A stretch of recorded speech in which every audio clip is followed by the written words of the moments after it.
गोस्वामी तुलसीदास जी कहते हैं श्री हनुमान चालीसा में, रामदूत अतुलित बलधामा अंजनी पुत्र पवन सुत नामा, महावीर विक्रम बजरंगी कुमति निवार सुमति के संगी। रामदूत अतुलित बलधामा, एक बार का वर्णन आता है, द्वारका में भगवान श्री कृष्ण निवास करते थे अपनी 16,108 रानियों के साथ में, और उनमें से सत्यभामा अत्यंत विशेष थी।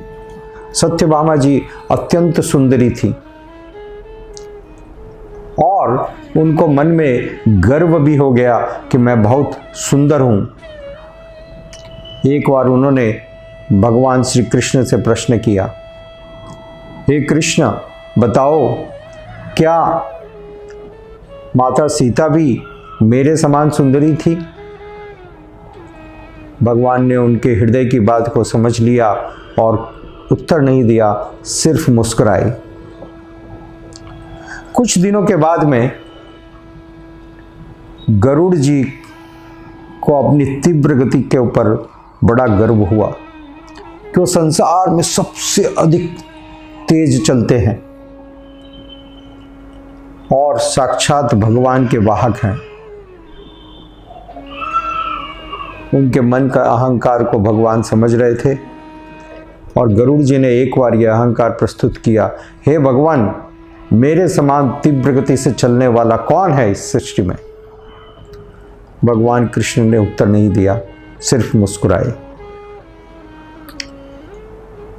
और उसी दिन शाम के समय सुदर्शन जी ने अपने मन का अहंकार प्रकट किया कृष्ण के सामने। उन्होंने भी कहा, मैंने सारे बड़े बड़े युद्ध में आपका साथ दिया है और आपको जय दिलाने का श्रेय किया है। मैंने आपके पक्ष में युद्ध किया है, सभी की हत्या की है। भगवान श्री कृष्ण ने कुछ नहीं कहा, सिर्फ मुस्कुराते रहे। और उसके पश्चात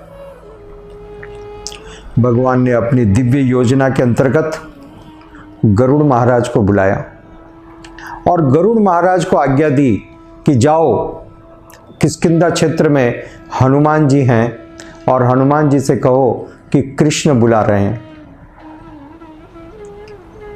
तो गरुड़ महाराज गए और गरुड़ महाराज के जाते ही कृष्ण भगवान ने सुदर्शन जी को आज्ञा दी, देखो आप बाहर पहरा दो और कोई भी अंदर ना आ सके। किसी भी जीव को, देवता को, किसी भी प्राणी को अंदर आने की अनुमति नहीं है। यह आपका कर्तव्य है, बाहर बराबर निगरानी रखना, चौकीदारी करना। सुदर्शन जी ने कहा, ठीक है, जो आज्ञा अवश्य कर दूंगा। इस प्रकार से सुदर्शन जी बाहर तैनात हो गए और गरुड़ जी प्रस्थान किए। और जब गरुड़ जी प्रस्थान किए तो भगवान मुस्कुराते हुए बैठे रहे। माता सत्यभामा भी वहाँ पर थी। गरुड़ जी गए और हनुमान जी को उन्होंने देखा किष्किंधा क्षेत्र में हनुमान जी कुछ सेवा कर रहे थे और हनुमान जी से उन्होंने बताया, हनुमान जी आपको भगवान श्री कृष्ण याद कर रहे हैं। तो हनुमान जी ने अपनी सेवा करते हुए कहा, ठीक है, मैं आऊँगा, आप जाइए, मैं आता हूँ। गरुड़ जी ने कहा, अरे आप अकेले जाओगे तो लेट हो जाओगे, बहुत समय लगेगा, मेरे ऊपर बैठ जाओ, मैं शीघ्र ले चलता हूँ। हनुमान जी ने थोड़ा आलस दिखाते हुए कहा, ठीक है, आप जाइए, मैं आ जाऊँगा जब मेरे को समय होता है। गरुड़ जी लौट आए और भगवान कृष्ण ने पूछा, क्या हुआ? तो गरुड़ जी ने कहा कि मैंने तो कहा था हनुमान जी से चलने के लिए, परंतु हनुमान जी बता रहे थे कोई सेवा में व्यस्त हैं तो नहीं आ पाए। तो भगवान कृष्ण उनके मन की बात समझ गए। अब कृष्ण ने कहा, जाओ, वापस जाओ और हनुमान जी से कहो भगवान श्री राम बुला रहे हैं, आपके प्रभु राम बुला रहे हैं। गरुड़ जी ने कहा ठीक है, फिर चला जाता हूँ। फिर गरुड़ जी तीव्र गति से गए और किष्किंधा क्षेत्र में हनुमान जी बैठ करके रामायण का पाठ कर रहे थे। हनुमान जी ने गरुड़ जी को देखा, दृष्टि डाली, पूछा, प्रश्न था मन में, क्या बात है, क्यों आए हैं? और इस बार गरुड़ जी ने कहा, आपके प्रभु श्री राम आपको याद कर रहे हैं। इस बार भी हनुमान जी ने वही उत्तर दिया, आप चलिए मैं आता हूं। गरुड़ जी को बड़ा आश्चर्य हुआ, अरे आप मेरे साथ चलिए, मैं शीघ्र ले जाऊंगा। हनुमान जी ने कहा नहीं, आप जाइए। गरुड़ जी वहां से उड़े और तीव्र गति से उड़ते हुए आए। उनके मन में थोड़ा रोष भी था कि हनुमान जी ने दोनों बार उनको मना कर दिया। कैसे भक्त हैं भगवान के, न तो कृष्ण के लिए आने के लिए तैयार हुए, न राम के लिए। मन में इस प्रकार के शंका करते हुए गरुड़ महाराज प्रवेश किए। और अब जब भगवान ने गरुड़ महाराज से कहा था कि जा कर के कहिए श्री राम बुला रहे हैं, तो भगवान कृष्ण ने अपना रूप बदल लिया। अब श्री राम के रूप में वहाँ पर विराजमान हो गए। भगवान श्री कृष्ण श्री रामचंद्र जी के रूप में विराजमान थे।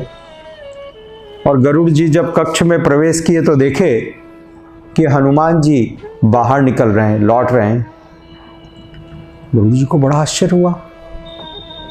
उन्होंने पूछा भगवान से, अरे मैं तो इनको बुलाने के लिए गया था।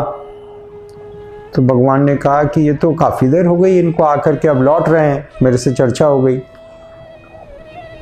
तो गरुड़ जी का मन में जो गर्व था, जो अहंकार था कि मैं सबसे तीव्र गति से चलता हूँ, वो समाप्त हो गया कि उनसे भी कई ज़्यादा तीव्र गति से चलने वाले हनुमान जी हैं। अब जब हनुमान जी भगवान के सामने आए तो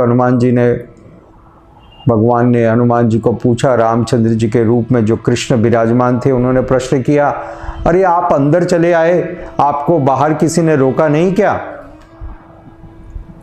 तो हनुमान जी आश्चर्य से देखने लगे। उन्होंने कहा, मुंह हिलाया, हाँ रोका तो था। तो रामचंद्र जी ने पूछा, किसने रोका था आपको? तो हनुमान जी ने अपने मुंह से सुदर्शन जी को निकाला और सामने रख दिया, कहा इन्होंने रोका था। सुदर्शन जी भी बड़े लज्जित हो गए, जिनको अपना इतना अहंकार था अपनी शक्ति के ऊपर, अपने पराक्रम के ऊपर, परंतु हनुमान जी ने उनको एक छोटे से खिलौने के रूप में अपने मुंह में रख लिया था। इस प्रकार से सुदर्शन जी का अहंकार भी समाप्त हो गया। और फिर हनुमान जी ने भगवान श्री रामचंद्र जी की स्तुति की, प्रणाम किया और कहा, भगवान बाकी सब तो उत्तम है, परंतु मैं आज एक बात समझ नहीं पा रहा हूं कि आपने आज माता सीता की जगह एक दासी को क्यों बैठा रखा है।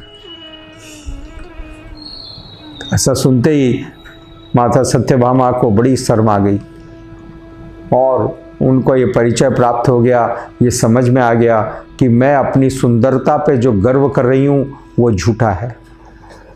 इस प्रकार से तीन महान भक्तों का मिथ्या अहंकार, उनका गर्व, जो भगवान कभी पसंद नहीं करते हैं अपने भक्तों के अंदर, माता सत्यवती का गर्व और गरुड़ जी का गर्व और साथ में साथ सुदर्शन जी का मिथ्या गर्व, तीनों के मिथ्या गर्व को हनुमान जी की एक लीला के द्वारा समाप्त कर दिया। इसलिए हनुमान जी अतुलित बल धामा, हनुमान जी के पास अतुलित बल है, अथाह बल है जिसकी कोई सीमा नहीं है, और वो भगवान के अत्यंत प्रिय सेवक हैं। सदैव भगवान के दिव्य पवित्र नामों का जप करते हैं। हरे कृष्णा कृष्णा कृष्णा हरे हरे, हरे राम राम राम हरे हरे। इसलिए आप सबसे निवेदन है हाथ जोड़ करके कि भगवान के इन दिव्य नामों का कीर्तन एवं जप प्रारंभ करें, जीवन को सफल करें और सुखमय बनाएं। ये बड़ा सरल है। कृष्ण कृपा मूर्ति एसी भक्ति वेदांत स्वामी श्रील प्रभुपाद जी की पुस्तकों को अपने नज़दीक के इस्कॉन मंदिरों में जाइए और वहाँ से खरीद के लाइए, इनको पढ़िए। साथ ही साथ इस चैनल को सब्सक्राइब कीजिए, शेयर कीजिए और लाइक कीजिए और प्रेरणादायक प्रसंगों के द्वारा अपने जीवन को स्फूर्ति प्रदान कीजिए। हरे कृष्णा, धन्यवाद।